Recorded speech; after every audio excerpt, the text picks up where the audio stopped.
Bien, buenas tardes, muchas gracias. Gracias a la comisión por la invitación. Vamos a tener en esta primera parte la aproximación sobre la fisiopatología de la diabetes. Voy a tratar de ser lo más didáctico en el sentido de que esta patología, como vamos a ver a continuación, es muy compleja desde el punto de vista de los mecanismos intrínsecos relacionados a ella. La siguiente, por favor. Este es el contenido de la charla. Vamos a hablar sobre la importancia de conocer esta enfermedad. Vamos a hablar, a contextualizarla, no solamente en el aspecto biológico, sino vamos a tratar de ir un poco más allá. Vamos a ver todos los mecanismos que hasta ahora se conocen sobre el origen de la diabetes mellitus y al final vamos a ver algunas conclusiones, porque entiendo yo que ustedes están conociendo la fisiopatología de esta enfermedad para poder tener ustedes los recursos para poder identificarla y tratarla, ¿no es cierto? Creo que ese es el objetivo que estamos buscando. Y al final a ver si tenemos espacio para algunas preguntas. La siguiente. Muy bien, sobre la diabetes mellitus. Miren, el título de la diapositiva es elocuente, ¿no? La diabetes ahorita es una pandemia global. Estamos hablando de más de 400 millones de personas en el mundo que en este momento tienen diabetes mellitus. Por cada paciente que se diagnostica diabetes hay otra persona más que no sabe que tiene la enfermedad. En América Latina estamos hablando de más de 26 millones de personas con esta enfermedad. Estamos hablando como si fuera toda Colombia o 4/5 partes de todo el Perú padeciendo esta patología. Y para el año 2045 este número va a ascender a 42 millones de personas. Es decir, mucho más que la población peruana de aquel entonces. Y como puede ver ustedes la tendencia, ¿sí? Desde el año 2000 hemos casi triplicado el número de personas con esta enfermedad. Según la Federación Internacional de Diabetes, para el año 2017 ya teníamos 425 millones de personas con el problema. ¿Y ahora cómo estamos en el Perú? Según este estudio publicado en el año 2015, realizado por el doctor Seclen de Crónicas de Cayetano, la prevalencia en el Perú, disculpen que no se vea bien la lámina, pero les voy a dar el dato, la prevalencia nacional es de 7%, es decir, por cada 100 personas hay 7 que tienen la enfermedad. Y es mucho mayor, como ustedes entenderán, en las regiones donde los hábitos y los estilos de vida están más occidentalizados. En la costa peruana esta prevalencia sube hasta un 8.2 y en Lima, donde el sedentarismo y los hábitos de alimentación no son los mejores, esto llega hasta un 8.4%. Entonces vamos a definir a la diabetes mellitus, porque vamos a empezar por cambiar algunos conceptos. La diabetes no es una enfermedad, la diabetes es un conjunto de enfermedades metabólicas que comparten una característica común, la hiperglicemia, es decir, cursan con niveles de glucosa elevadas. Y esto es el resultado, como ustedes van a ver más adelante, de 3 procesos principales. En primer lugar, una alteración en la secreción de la insulina a nivel de las células beta del páncreas. En segundo lugar, una disminución o una alteración en la acción de la insulina en los tejidos diana, fundamentalmente hígado, músculos y tejido graso. O pueden ser por una combinación de ambos. Esta hiperglicemia crónica, resultado de estos procesos fisiopatológicos principales, porque no son los únicos, ¿sí?, hace de la diabetes que esté relacionada con una disfunción y falla de múltiples órganos, especialmente estos que están aquí: ojos, riñones, nervios, el aparato cardiovascular en su conjunto y los vasos sanguíneos. Como ustedes van a ver, para que puedan recordar muchas de las cosas que yo les estoy diciendo, hay en relación a los procesos fisiopatológicos, complicaciones, etcétera, etcétera, recuerden el número 3 y recuerden el número 8, ¿sí? Son 3 mecanismos. La resistencia a la insulina y la disfunción de las células beta son los elementos centrales de la diabetes mellitus. Por un lado, la célula beta pancreática entra en un estado de insuficiencia relativa como es en el caso de la diabetes tipo 2, o una insuficiencia absoluta, como es el caso de la diabetes mellitus tipo 1. ¿Sí? Y esta resistencia a la insulina, que es variable, es progresiva, y como vamos a ver más adelante, ambas están relacionadas con el origen de la enfermedad. Entonces, como yo les decía, recuerden ustedes, esta situación de hiperglicemia, ¿a qué conlleva? A estas complicaciones. Las más importantes a nivel macrovascular: enfermedad coronaria, enfermedad cerebrovascular y enfermedad arterial periférica. Las complicaciones macrovasculares más importantes, 3. ¿Sí?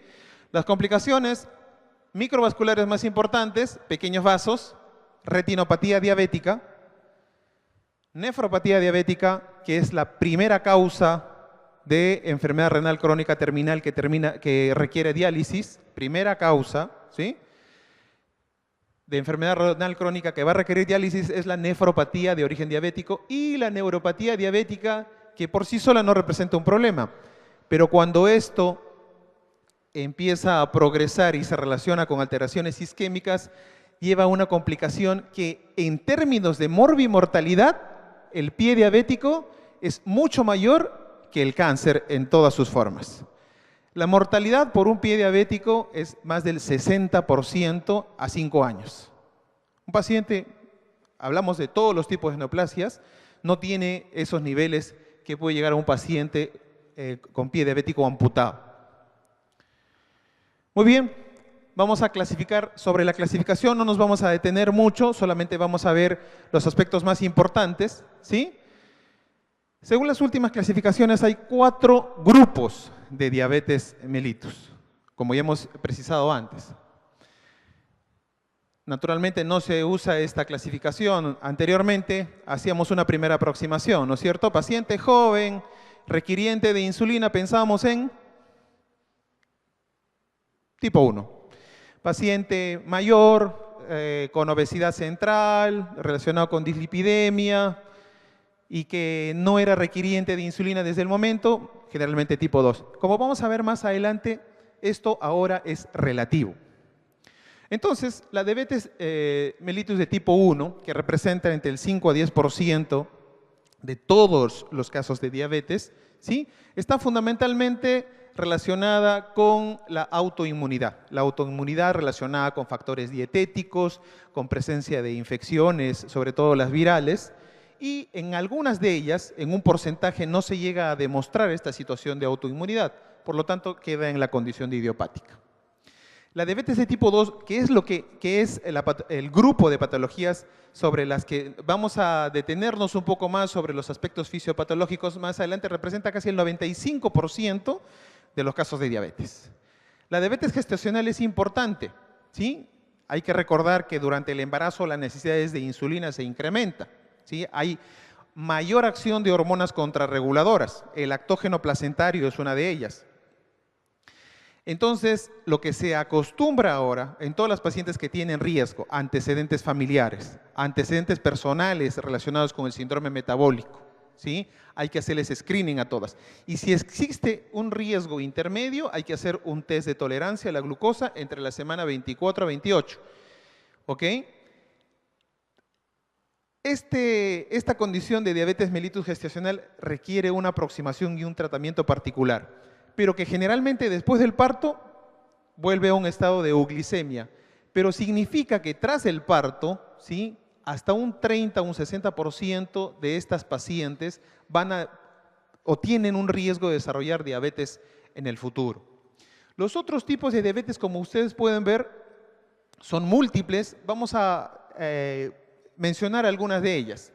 Los otros tipos de diabetes están, en primer lugar, los que tienen que ver con los defectos genéticos de la función de la célula beta. Recuerdan que yo les decía, habían 2 procesos fisiopatológicos principales. Uno era la disfunción de la célula beta y la otra era la resistencia de la acción de la insulina en los tejidos diana, ¿cierto?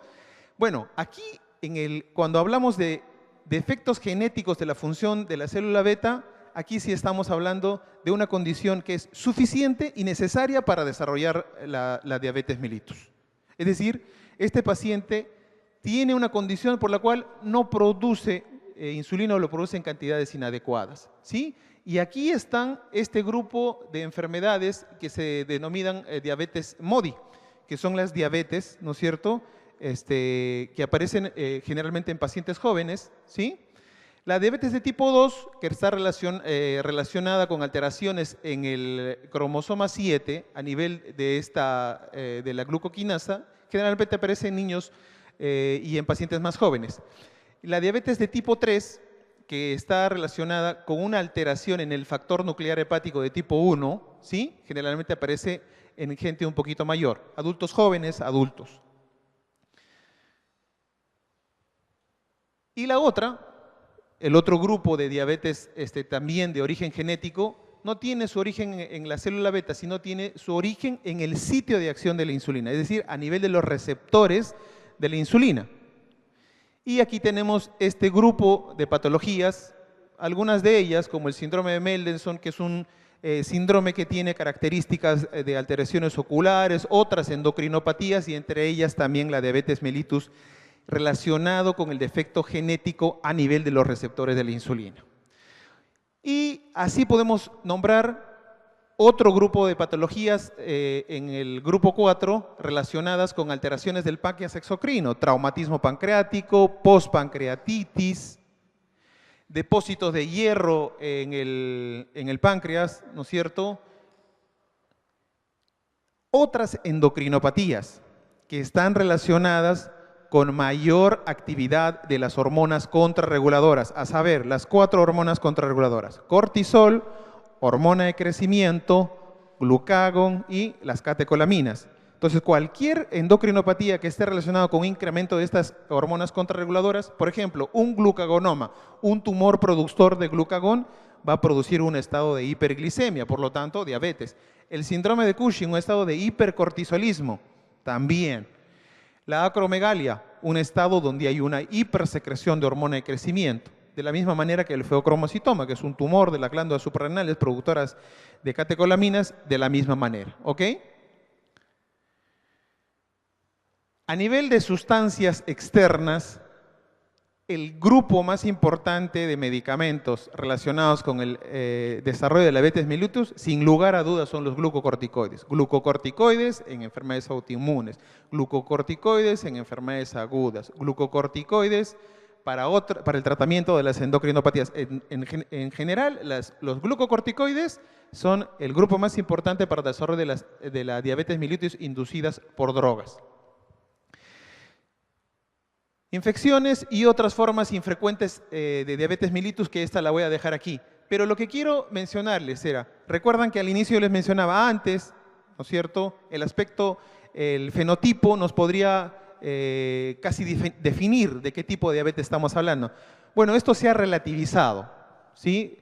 Según esta última revisión, por ejemplo, a mayor edad, pues nos orienta más a una diabetes de tipo mellitus de tipo 2. Pero ¿creen ustedes que podemos tener diabetes mellitus tipo 2 en niños? Sí, algo que parecía improbable, pero ahora también es posible.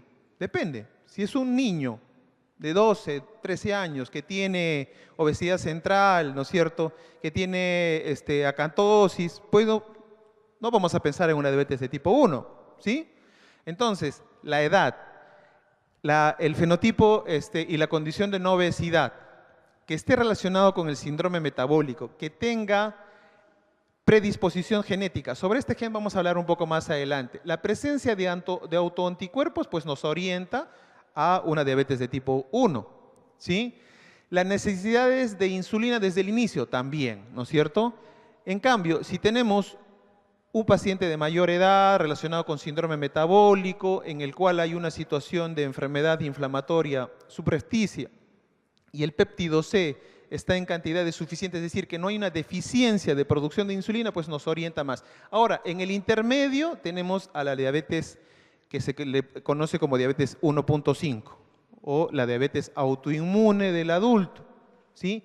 Este diabetes 1.5, diabetes LADA, tiene característica de ambos. Por ejemplo, se desarrolla en pacientes adultos en los que se demuestra que hay autoanticuerpos contra las células beta, ¿sí? Y Inicialmente responde a antidiabéticos orales, pero en muy corto tiempo va a ser requiriente de insulina. Miren, entonces con esto podemos ejemplificar lo que yo les decía hace un momento. Esta es una madre de 34 años, miren, obesidad central, ¿sí?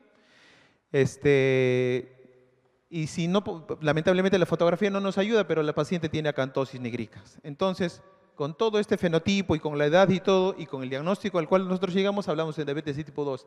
Y es su hija de 11 años. Tiene las mismas características. Naturalmente, vive en el mismo espacio, comparte las mismas costumbres alimentarias. Y esta es una paciente de diabetes tipo 2, pero en una niña de 11 años. ¿Ok? Entonces, ahora vamos a hablar sobre lo que últimamente se está mencionando como el disasoma o enfermedoma de la diabetes mellitus, en la cual se resaltan que no solamente son los factores genéticos o los factores moleculares los que van a determinar el desarrollo de este grupo de patologías, es en realidad la interacción de factores genéticos, medioambientales, sociales, los que en conjunto, ¿sí? En conjunto, van a determinar la aparición de la diabetes mellitus. Los factores medioambientales más importantes son el aumento en la ingesta calórica, la presencia de obesidad, que dicho sea de paso en los últimos años también está incrementándose importantemente, y la disminución de la actividad física, o dicho de otra forma, el aumento del sedentarismo, ¿sí? Y a nivel de los aspectos genéticos, no solamente la presencia de los genes. Aquí podríamos hacer una diferenciación. Por ejemplo, si hablamos de las diabetes monogénicas, en la cual la alteración genética está en la producción o en la actividad de la insulina, pues aquí estamos hablando de una condición suficiente y necesaria para desarrollar la enfermedad. Pero cuando hablamos de la diabetes de tipo 2, hablamos de condiciones poligénicas, ¿sí? En los que la epigenética también juega tiene su rol. Entonces, en conjunto, esta interacción de estos factores son los que van a desarrollar la enfermedad, el grupo de enfermedades de diabetes. Ahora, ¿y por qué es importante conocer todo esto? Porque la diabetes mellitus incrementa la morbilidad y la mortalidad cardiovascular. Primera causa de muerte en estos pacientes son enfermedades cardiovasculares. Infarto del corazón, stroke, amputación por insuficiencia arterial periférica. Entonces, les comentaba que los factores medioambientales, ¿no es cierto?, que tienen que ver con mayor ingesta calórica, menor actividad física, las alteraciones que existen desde el útero materno, recién nacido de menos de 2.5 kilos, o sea, un bajo peso al nacer, y recién nacido macrosómico, es decir, de mayor de 4 kilos, tienen una mayor predisposición a desarrollar durante su vida adulta enfermedades como hipertensión arterial, diabetes, obesidad y todas las que forman el cortejo del síndrome metabólico. Factores contaminantes químicos ambientales, ¿sí? Y esto que en los últimos años está dando que hablar, y yo estoy seguro que vamos a tener muchas más sorpresas. El microbioma. No sé si ustedes han escuchado que nosotros cuando nacemos y heredamos de la madre, ¿sí?, una flora que nos acompaña y en número es mucho mayor que el número de células que tenemos en el organismo. Este microbioma o la microbiota también tiene un rol en el desarrollo de la fisiopatología de la diabetes mellitus. ¿Ok?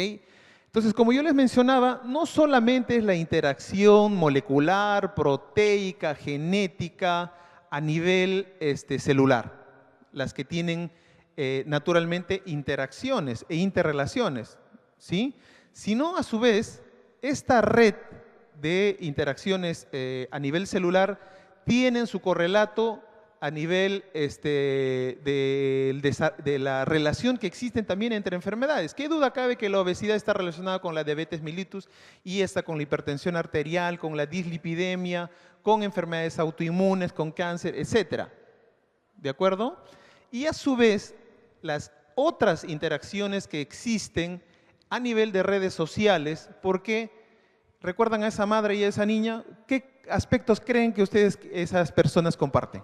comparten los mismos hábitos alimentarios, comparten los mismos hábitos de actividad física, ¿de acuerdo? Entonces, la interrelación no solamente es a este nivel, sino es transversal. Esto es de lo que les había conversado. Entonces, todavía existe dudas o existe controversia sobre si hablar de síndrome metabólico es adecuado, pero en líneas generales vamos a decir que está aceptado, que el síndrome metabólico es el conjunto de entidades que comparten algunos aspectos fisiopatológicos en común, ¿sí? Y estos son los elementos constitutivos de acuerdo a la OMS y a múltiples organismos internacionales. El estado de dislipidemia del colesterol, que es el encargado de remover el depósito del colesterol aterogénico, una disminución del HDL, menos de 50 en mujeres y menos de 40 en hombres. La hiperglicemia, ¿sí? Dicho sea de paso, a partir de 100 ya estamos hablando, si tenemos más de medidas más de 100 hasta 126, ya es un estado prediabético. La obesidad abdominal, ¿sí? Que esto es variable, varía de acuerdo a cada población, pero en líneas generales, más de 90 y más en hombres y más de 80 en mujeres.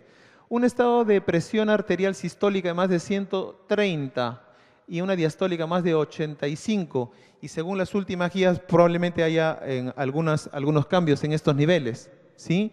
Un estado de hipertrigliceridemia en conjunto nos van a configurar este síndrome metabólico. ¿Y por qué es importante conocer esto? Porque todas estas enfermedades, al igual que la diabetes mellitus, aumentan el riesgo de morbimortalidad cardiovascular. Ahora sí vamos de lleno a desarrollar cuáles son los mecanismos que están relacionados con el desarrollo de la enfermedad. Antes vamos a ver cómo es el funcionamiento normal de la célula beta pancreática, ¿sí? A este nivel tenemos los receptores que sensan la concentración de glucosa. Este es el principal estímulo para la producción de insulina, ¿sí? La presencia de glucosa, sobre todo la glucosa que viene por vía oral. Eso lo vamos a ver más adelante en otra diapositiva. Seguidamente, esto va a desencadenar una serie de fenómenos intracelulares que va a bloquear la salida del potasio. Esta mayor concentración de potasio va a despolarizar a la célula, va a permitir un mayor ingreso de calcio a nivel de la célula beta, y la mayor acumulación del calcio es la que va a permitir la liberación de insulina. Pero si resumimos todo eso, mayor concentración de insulina con la ingesta determina la secreción de insulina. ¿De acuerdo? Tomamos un desayuno, inmediatamente después hay una mayor secreción de insulina. ¿Y cuál es la acción de la insulina? Fundamentalmente es anabólica, ¿no es cierto? Participa en la síntesis proteica, en la síntesis lipídica, en la síntesis de glicógeno que se acumula en el hígado y en el músculo y en los riñones, y que es fundamental para mantener los niveles de glicemia en ayunas, ¿ok? Y también para permitir el ingreso de esta glucosa a nivel intracelular dependiendo de los transportadores específicos de cada órgano. Y así vamos a ver en el desarrollo de los mecanismos fisiopatológicos esto que en el año 2009 Di Fronzo le llamó el octeto ominoso. El octeto porque hasta ese momento eran 8 elementos fisiopatológicos relacionados con la hiperglicemia, pero que de lejos el más importante de ellos, el elemento central para el desarrollo de la diabetes mellitus, es la disfunción en la secreción de insulina a nivel pancreático. Todas las demás tienen un rol importante, como vamos a ver a continuación. Entonces, este es el triunvirato clásico, lo que yo les comentaba al inicio, ¿de acuerdo? Había una situación de resistencia a la insulina, fundamentalmente a nivel muscular y hepático, y había una alteración en la secreción de la insulina, les comenté, ¿cierto? Esta situación de resistencia a la acción de la insulina va a disminuir la captación de la glucosa. A nivel hepático va a producir una mayor eliminación de glucosa.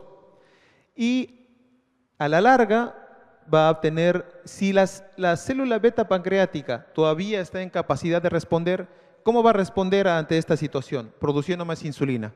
Pero esto tiene un límite.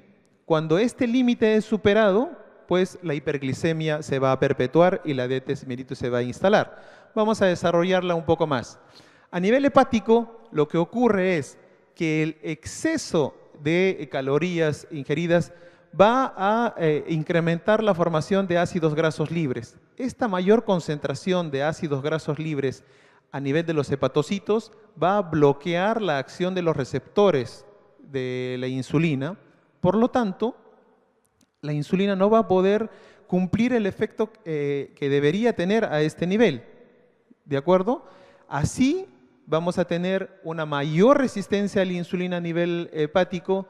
El metabolismo intracelular se va a desviar hacia la proteína quinasa C y va a inhibir el control de la gluconeogénesis.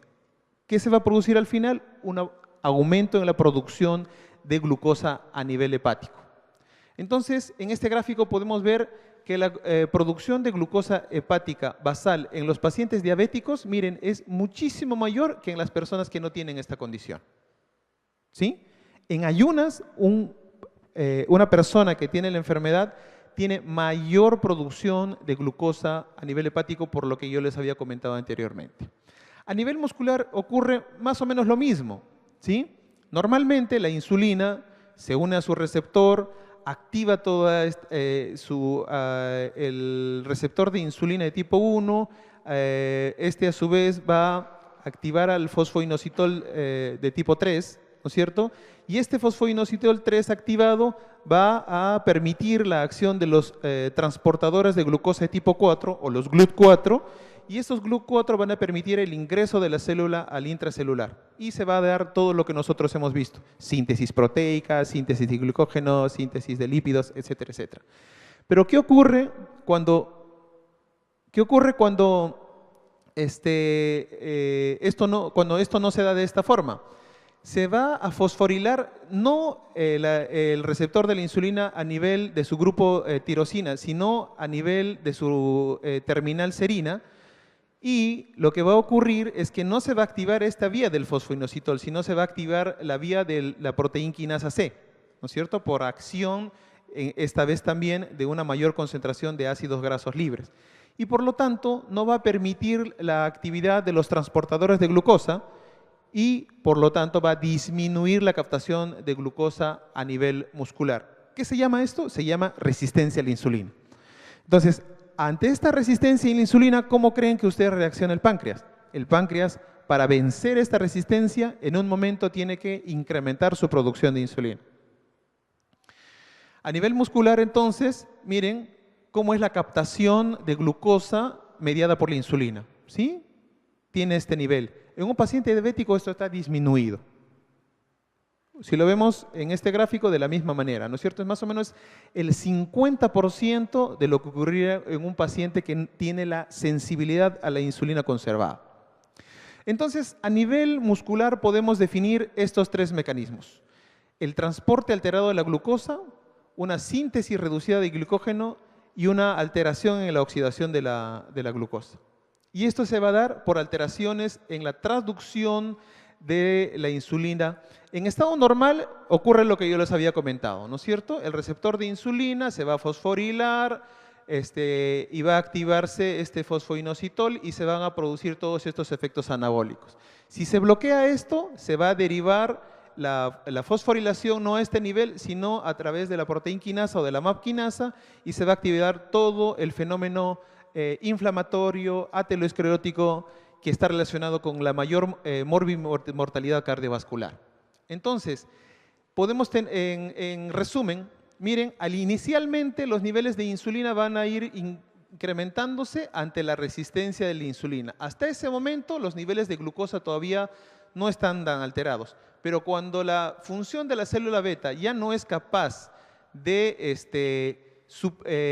compensar esta resistencia a la insulina, pues va a decrecer, ¿no es cierto? Entonces, los niveles de glicemia van a irse en aumento. Entonces, La historia natural de la diabetes mellitus, de la prediabetes y de el síndrome metabólico en realidad es una línea continua, ¿sí? Estos son los niveles de glucosa de los pacientes diabéticos. Miren, es una línea continua con los pacientes prediabéticos y de las personas que tienen niveles de glucosa dentro de valores normales pero elevados, ¿sí? Entonces, los puntos de corte para el diagnóstico de 100 de normalidad o de 126 para definir prediabetes o diabetes en realidad son, vamos a decir así, arbitrarios, porque esto es un continuo. En cuanto al nivel de glucosa plasmática y al volumen de célula beta, miren, el volumen de célula beta es suficiente como para mantener los niveles de glucosa dentro de estos valores, ¿sí? Menos de 100. Cuando hay una situación de intolerancia a la glucosa, es decir, de resistencia a la insulina, estos niveles empiezan a incrementarse. Cuando el volumen de célula beta es insuficiente para vencer esta resistencia a la insulina, es que empieza a incrementarse los niveles de glicemia. En resumen, todo lo que yo les he explicado antes podemos graficarlo en esta lámina. Miren ustedes, inicialmente la resistencia a la insulina va en incremento, pero inicialmente la célula beta empieza a responder produciendo más insulina, habiendo más hiperplasia de estas células. Los niveles de glucosa todavía no empiezan a alterarse, ¿ok? Cuando la función de la célula beta decae un más del 50%, ¿sí? Cuando decae más de un 50%, es que llega ese estado de insuficiencia relativa de insulina en el que vamos recién a tener, y esta línea así lo define, elevación de los niveles de glucosa. ¿Ok? Pero ¿empieza la enfermedad cuando yo hago el diagnóstico con 2 niveles de glucosa mayores de 126? No. El proceso fisiopatológico empieza antes. ¿Cuánto tiempo antes? 5, 10, 15 años antes. ¿De acuerdo? Y esta línea continua de este proceso fisiopatológico de normoglicemia, vamos a decir entre comillas, normal alta, con intolerancia a la glucosa, cuando los niveles de glucosa están entre 100 y 126, y de diabetes propiamente dicho es una línea continua, pero las complicaciones macrovasculares y microvasculares ya empiezan a aparecer. Las macrovasculares inclusive desde estados en los que los niveles de glucosa están en situación de intolerancia. Y los microvasculares también, ¿sí? Pero los primeros en aparecer son los macrovasculares. Y la disfunción endotelial, que también está presente en la dislipidemia, en la aterosclerosis, acompaña todo este cortejo. ¿Qué porcentaje de pacientes o de personas que desarrollan resistencia a la insulina, que son prediabéticos, van a desarrollar la diabetes en el tiempo? Este es un estudio clásico, el estudio Dakin, en el que se ha hecho seguimiento de más de 20 años a los pacientes que tenían la tolerancia a la glucosa alterada. Y miren ustedes, más del 90% de los pacientes que tenían esta condición en 20 años desarrollan la enfermedad. Pero quiere decir que hay un pequeño grupo que todavía no lo desarrolla. Bueno, vamos a ver qué ocurre en el tiempo. ¿Ok? Sobre el origen de la falla en la célula beta en la diabetes mellitus, vamos a mencionar los más importantes. Naturalmente la edad. Todos los órganos, todos los tejidos, por el envejecimiento natural, pues naturalmente tienen que tener una falla en su función. Lo que yo les comentaba, los factores genéticos, la presencia de este gen, el TSF7L2, que es un factor de crecimiento, el factor de crecimiento de tipo 4, se ha demostrado en los estudios desarrollados por estas dos personas que los que tienen este genotipo, ¿sí?, tienen en el lapso de seguimiento de este tiempo en años, ¿sí?, una disfunción de célula beta progresiva y un mayor desarrollo de la diabetes de tipo 2. Y no es el único gen involucrado. Estos genes de los receptores de la insulina de tipo 1, de tipo 2, del sistema del PPAR gamma, ¿no es cierto?, también están involucrados en la fisiopatología de la diabetes mellitus.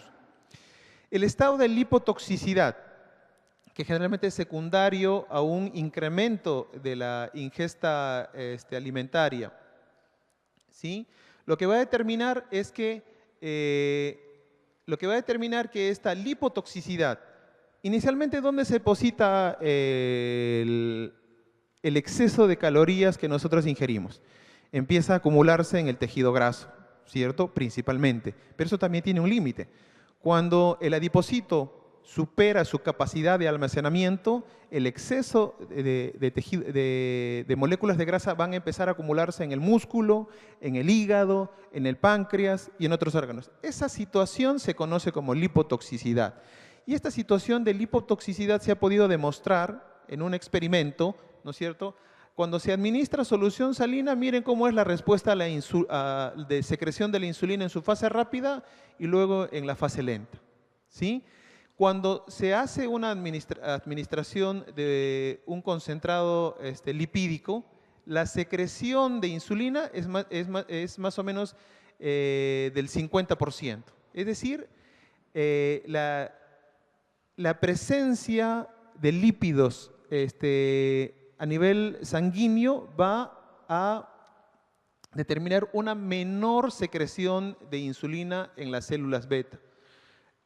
De la misma manera, el estado de hiperglicemia crónica va a producir un estrés a nivel del retículo endoplasmático celular de la propia célula beta, lo cual va a conllevar también a una menor secreción de insulina. Este es un paciente que no tiene la enfermedad, ¿no es cierto? En la primera fase de secreción de insulina tiene este nivel, es un nivel de normalidad. Cuando a estas especímenes se les ha sometido a una pancreatectomía parcial, produciendo una situación de hiperglicemia, miren, la secreción de la insulina decae a este nivel. Naturalmente, en esta situación está en hiperglicemia. Pero ¿qué ocurre cuando se le administra una sustancia que permite eliminar la reabsorción de la glucosa a nivel renal? Es decir, toda la glucosa que se filtra a nivel renal no se absorbe, se elimina, ¿no es cierto? Convertimos a este espécimen en un paciente euglicémico. Miren, la respuesta de producción de insulina por la célula beta se recupera, tanto en la fase rápida como en la fase lenta. Al mismo tiempo que la célula beta secreta insulina, produce en cantidades equimolares la amilina, ¿sí? Pero si esta amilina en situaciones fisiológicas no representa ningún problema porque se va a degradar. Pero ¿qué ocurre cuando la célula beta está en un estado de hipersecreción, de hiperproducción de insulina para vencer la resistencia a la periférica a la insulina? Pues va a haber una mayor producción de amilina. ¿Y qué cosa produce la amilina? Pues una amiloidosis a nivel pancreático, ¿sí? Y esta amiloidosis progresiva, ¿qué va a ocurrir? Va a revertirse, va a producir va a contribuir con la falla de la célula beta. El efecto incretina lo vamos a explicar después con las otras diapositivas. Como ustedes verán, todo esto determina el fallo de la célula beta. Y de este triunvirato clásico al que le hemos agregado, en el que el elemento más importante, como hemos mencionado, es la alteración en la secreción de la insulina, ¿no es cierto?, se suma el efecto de la lipotoxicidad. Y esta lipotoxicidad, a su vez, contribuye a mayor daño a nivel hepático, a nivel pancreático y a nivel muscular. Entonces, este triunvirato clásico, es decir, este proceso fisiopatológico de 3 elementos, se convierte en un cuarteto, al que Di Fronzo le llamó el cuarteto disarmónico. La lipotoxicidad también se ha podido demostrar en el que cuando se hace una infusión de lípidos a nivel intracelular, lo que va a ocurrir es una menor expresión de estos receptores de la insulina del cual les había comentado hace un momento, menor actividad de la proteína del fosfoinositol 3 quinasa, ¿no es cierto? Esto ocurre en un paciente, en una persona que no tiene la enfermedad, y esto es un paciente en el que se le ha infundido mayor concentración de lípidos. Miren ustedes el deterioro progresivo que se instala. El quinto elemento del proceso fisiopatológico de la diabetes mellitus es la alteración de la secreción de las incretinas, es decir, el efecto incretina disminuido. Unido a los 4 elementos, se le conoce a este, según Di Fronzo, como el quinteto por excelencia. ¿Y a qué se refiere el sistema de las sincretinas? Las sincretinas son unas sustancias que normalmente se producen a nivel intestinal, ¿sí? Y se liberan en relación al estímulo más importante. Y el estímulo más importante para que se produzcan esas sincretinas es la ingesta oral de los nutrientes, ¿sí? Sobre todo los carbohidratos. Estos son los estimulantes más importantes para la secreción de las sincretinas, como lo son también para la secreción de la insulina. Se calcula que el 50 a 70% de la liberación de la insulina que se da después de ingerir alimentos se debe a este fenómeno de las sincretinas, que paso a explicar a continuación. Las sincretinas más importantes que explican más del 99% de la acción del efecto incretina son estas dos. El péptido similar al glucagón o el GLP de tipo 1 y el GIP, ¿sí? Ambas tienen como uno de sus efectos que estimulan la secreción de insulina, sobre todo después de la ingesta de alimentos. Es decir, son dependientes de la glucosa. Y si son dependientes de la glucosa, ¿cierto?, no van a producir un exceso de producción de insulina. Por eso que los fármacos que son análogos de las incretinas no producen hipoglicemia, porque solamente actúan cuando los niveles de glucosa están incrementados. ¿De acuerdo? No olviden eso.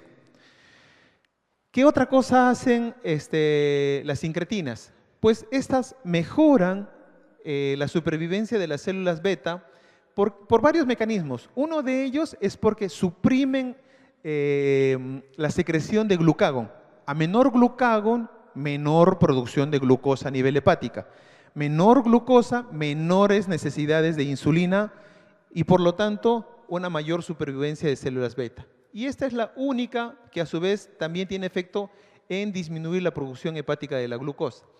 Esta es la estructura del péptido similar al glucagón de tipo 1 en los humanos. Esta es degradada por una enzima, la DPP4 o la dipeptidilpeptidasa tipo 4, que lamentablemente tiene un tiempo de vida media muy corto, apenas unos minutos, porque es degradada por esta. Entonces, en condiciones artificiales, para controlar la diabetes, ¿qué hacemos nosotros? Administramos un análogo que no tenga un tiempo de vida muy corto, sino que tenga un tiempo de vida más largo, ¿sí? Entonces, el sistema incretina, ¿qué otros beneficios tiene? El sistema de las incretinas lo que permite, como les había comentado, es que disminuye la producción hepática de glucosa, ¿ok? Aumenta la secreción de insulina dependiente de la concentración de glucosa. Pero además se ha descubierto que tiene otros efectos importantes que también contribuyen en el manejo de la enfermedad de la diabetes. La presencia del GLP-1, que es sensado a nivel cerebral, incrementa la sensación de saciedad, retrasa el vaciamiento gástrico, por lo tanto la sensación de llenura, ¿sí?, es mayor. Por eso que los análogos del GLP-1 también se están utilizando ahora para el manejo de la obesidad, ¿ok? Tiene un factor cardioprotector importantísimo, por eso que los análogos del GLP-1 no solamente están usados por los endocrinólogos.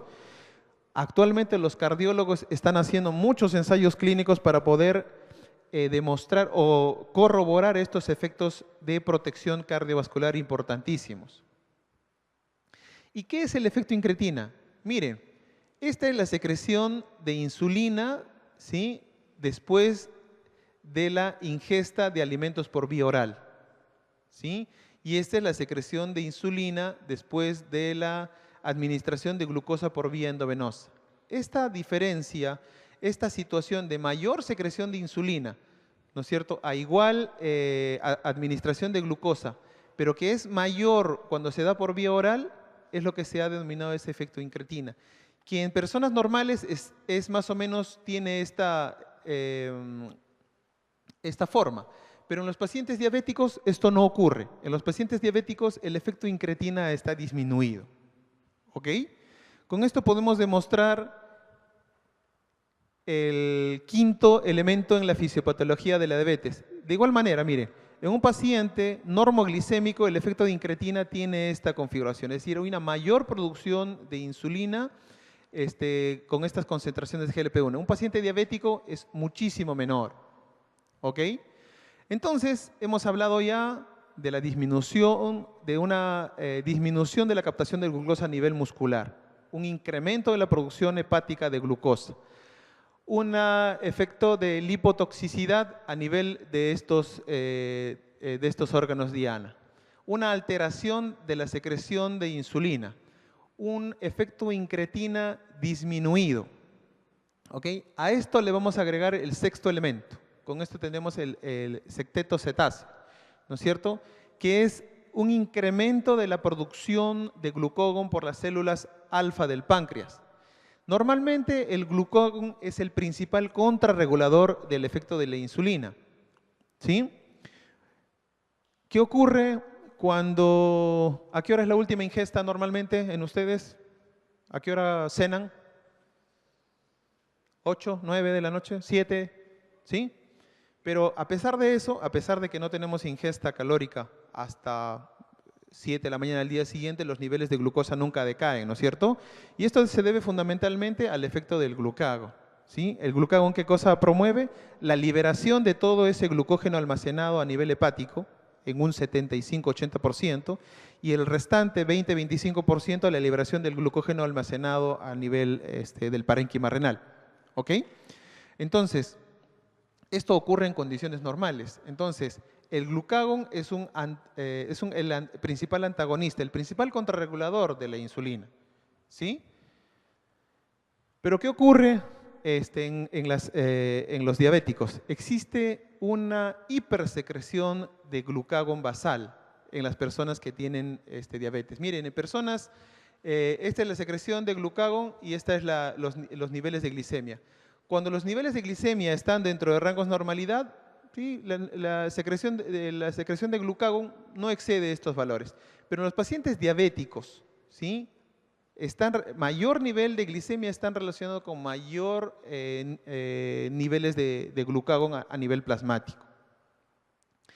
A este sexteto se une un nuevo elemento, que es la reabsorción de la glucosa incrementada. Normalmente, toda la glucosa que ingerimos circula, ¿no es cierto?, por la sangre, es filtrada a nivel renal, pero toda la glucosa que es filtrada por los riñones es reabsorbida. Este es un gráfico que nos configura cómo es la homeostasis normal de la glucosa. ¿Sí? Después de la ingesta de calorías, de carbohidratos fundamentalmente, existe la interacción entre insulina y glucagón para mantener los niveles de glicemia dentro de niveles normales. ¿Y esto por qué es importante? Dicho ese paso, creo que no lo he mencionado. ¿Por qué es importante que los niveles de glucosa estén dentro de ciertos valores de normalidad?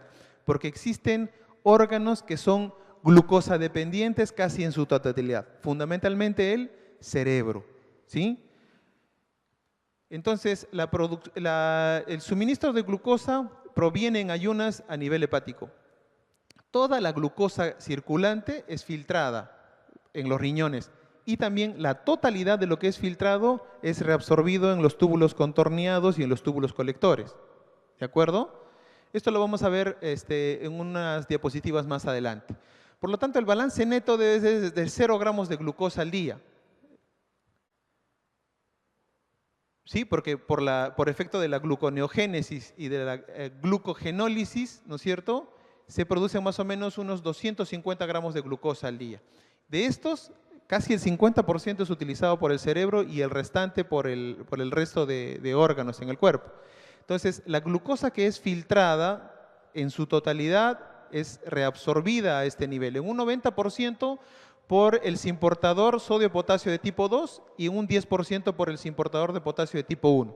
Por lo tanto, no va a haber ninguna molécula de glucosa que sea excretada a nivel por la orina. ¿Ok? Esto lo podemos ver aquí en esta diapositiva que tiene animación. ¿De acuerdo?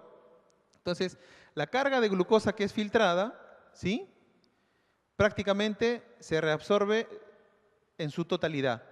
Por lo tanto, no llega ninguna molécula de glucosa a nivel de los túbulos colectores. En un 90% por los SGLT2 y en un 10% por el simportador sodio-potasio de tipo 1. ¿Ok? ¿Qué ocurre en los pacientes con diabetes mellitus? Los niveles de glicemia son más altos, ¿no es cierto? ¿Sí? Entonces, también sabemos que esto tiene un umbral. El umbral para poder reabsorber los niveles de glucosa son 180, 200. Eso lo hemos aprendido en básica, ¿cierto? Entonces, igual, con una carga de glucosa, cuando supera este nivel de umbral, los 180 gramos al día, ¿sí? Voy a retroceder para poder pasarla de nuevo. Miren, no todo va a poder ser reabsorbido por los importadores de tipo 2 y de tipo 1, y una pequeña cantidad va a constituir la glucosa en la orina, la glucosuria, ¿de acuerdo?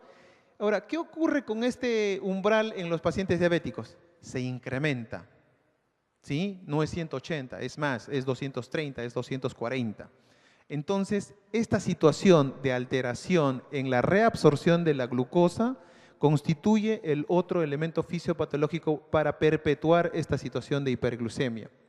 Miren lo que ocurre en un paciente, en unas personas, en pacientes controles, ¿no? O en personas controles, perdón.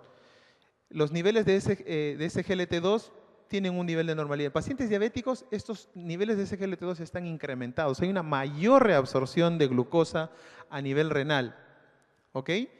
Y para esto últimamente, el último grupo de fármacos que se ha desarrollado para el manejo de la enfermedad son los inhibidores de los transportadores de la glucosa de tipo 2.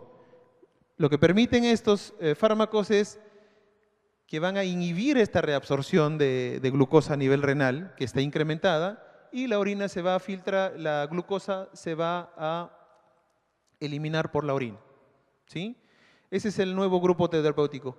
Con esto hemos completado los 7 elementos del septeto que Difronzo había descrito. Pero falta el último elemento, tal vez uno de los más importantes, que es la disfunción de neurotransmisores, sobre todo en la dopamina. Miren, cómo se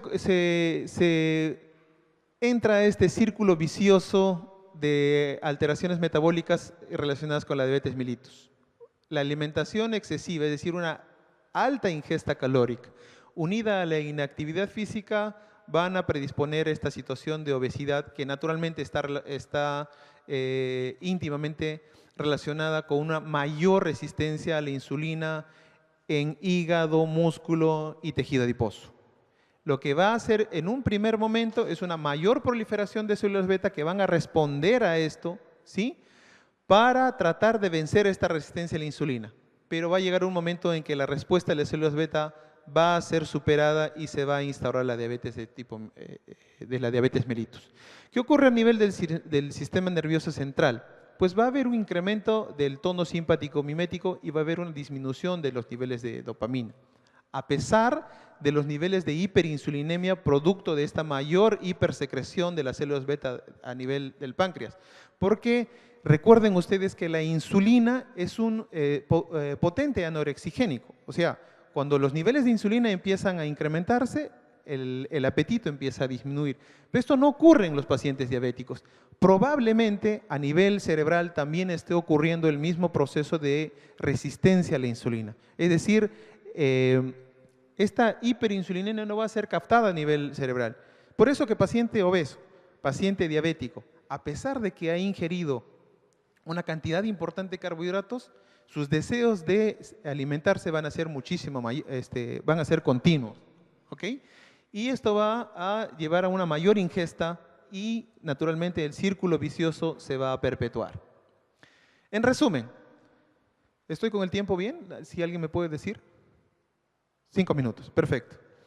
En resumen, yo hubiese podido empezar con la siguiente diapositiva, con esta diapositiva, que la voy a presentar a continuación.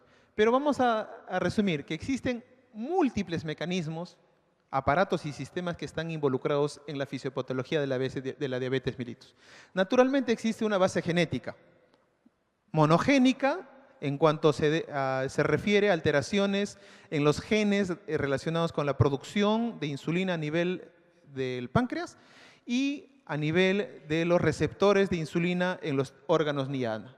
En algunos casos es suficiente una alteración genética, como por ejemplo en la diabetes de tipo MODY, o es poligénica, como en el caso de la diabetes de tipo 2. En segundo lugar, el elemento fisiopatológico central es la alteración en la secreción de insulina a nivel pancreático. ¿Sí? Tanto por déficit de secreción a nivel de la célula beta como una hiperproducción de glucagón a nivel de la célula alfa. La lipotoxicidad también juega un papel importante en el tejido muscular, en el hígado y en el mismo páncreas, como hemos mencionado. A nivel muscular, fundamentalmente, resistencia a la insulina. Una alteración en el sistema de incretinas, que responde fundamentalmente a la ingesta de carbohidratos. Una mayor reabsorción de la glucosa, una alteración en este umbral que determina la reabsorción de glucosa, que se incrementa a más de 200. Y fundamentalmente también probablemente por mecanismo similar de resistencia a la insulina, una alteración a nivel de neurotransmisores, fundamentalmente de menor secreción de dopamina a nivel cerebral. El año 2016 se publicó este esquema en el que ya no solamente son los 8 elementos que configuraban el octeto ominoso que describió Di Fronzo, sino ya estamos hablando de 11 elementos. Probablemente en el transcurso de los años tengamos otros fenómenos más que vamos a poder explicar. Pero en esta misma publicación dice que lo descrito por Di Fronzo todavía es vigente. ¿Por qué? Porque los principales medicamentos antidiabéticos están orientados hacia los aspectos fisiopatológicos que yo les he explicado. Por ejemplo, a nivel de resistencia a la insulina, que son fundamentalmente a nivel hepático, muscular y del tejido adiposo, pues los medicamentos que ayudan a vencer la resistencia a la insulina. A saber, y que es el primer nivel o el primer grupo de fármacos que se utiliza, metformina. ¿Ok? Seguidamente, un efecto incretina disminuido, es decir, cuando hay normalmente el estímulo de ingesta oral de carbohidratos, se produce la secreción de GLP-1 y de GIP, ¿no es cierto?, a nivel intestinal, y esto va a producir una mayor secreción de insulina. Pues eso está alterado en los diabéticos. Entonces, la estrategia sería en este caso, y se está utilizando ahora, un análogo, ¿no es cierto?, un análogo del GLP-1 que no tenga ese tiempo de vida media que tiene de pocos minutos, sino de muchas horas. Actualmente existen análogos de GLP-1 que se administran una vez por semana, ¿sí? Una situación que disminuya la hiperproducción de glucagón a nivel de las células alfa, ¿ok? Y eso también lo podemos conseguir con algunos análogos de las incretinas. ¿Ok? ¿Dónde estamos? Hemos escrito estos primeros. A nivel del tracto gastrointestinal, lo que yo les había comentado hace un momento, el microbioma o el microbiota, que generalmente yo les quiero decir, sobre esto podríamos tener, yo diría que no solamente una charla, sino todo un curso, ¿sí? En los últimos años, el desbalance que existe entre la proporción de microorganismos denominados firmicutes y bacteroidetes permite la instalación y una mayor posibilidad de desarrollar todas las enfermedades del cortejo del síndrome metabólico, cuando predomina un tipo de bacterias. Y esto está relacionado también con la alimentación, ¿de acuerdo? Mayor ingesta de calorías, de azúcares, grasas simples. Hay una alteración de este microbioma, ¿sí? Y esto es un elemento muy importante que ahora también ya se está considerando como elemento fisiopatológico para el desarrollo de la diabetes mellitus. La disregulación inmune. Actualmente, la obesidad y la diabetes mellitus también se considera como una enfermedad inflamatoria de bajo grado. Es por eso que cuando nosotros pedimos a un paciente obeso, un paciente diabético, tenemos un PCR incrementado, ¿sí? Lo que yo les decía, el depósito de amilina, ¿sí? Que en situaciones normales no produce mayor alteración, pero cuando hay una hipersecreción de insulina, pues produce una amiloidosis a nivel pancreático. Y por último, lo que les había comentado, ¿no? Un incremento en la reabsorción de la glucosa a nivel renal configuran este onceto egregio que hasta el año 2016 configuraba todos los mecanismos fisiopatológicos relacionados con la diabetes mellitus. Si yo podría resumir la presentación del día de hoy, yo les diría que esta lámina la resume de forma muy clara, ¿no es cierto? Y aunque no es el motivo de la presentación del día de hoy, pues seguidamente les voy a dejar esto, ¿sí? Lo que yo les había comentado. Para vencer la resistencia a la insulina, metformina fundamentalmente. Para disminuir la secreción de glucagón, las incretinas, de igual manera para este aspecto, ¿ok? A nivel para disminuir la reabsorción de glucosa a nivel renal, estos inhibidores, los inhibidores de ese importador, ¿no es cierto? Los inhibidores del SGLT2. A nivel de fortalecer el microbioma, ¿no? Aquí el uso de prebióticos y de probióticos o la metformina pueden ayudar a mantener en equilibrio esta microbiota, pero fundamentalmente la alimentación, sea una alimentación equilibrada, con verduras, con frutas, con una ingesta de carbohidratos de menos del 50%, con una adecuada proporción de proteínas, etcétera, son los que ayudan a mantener esto. ¿Ok? Dicho esto, bueno, espero haber graficado el día de hoy todos los elementos fisiopatológicos de la diabetes mellitus. Espero no haberlos agobiado con mucha información y estoy a la espera de sus preguntas.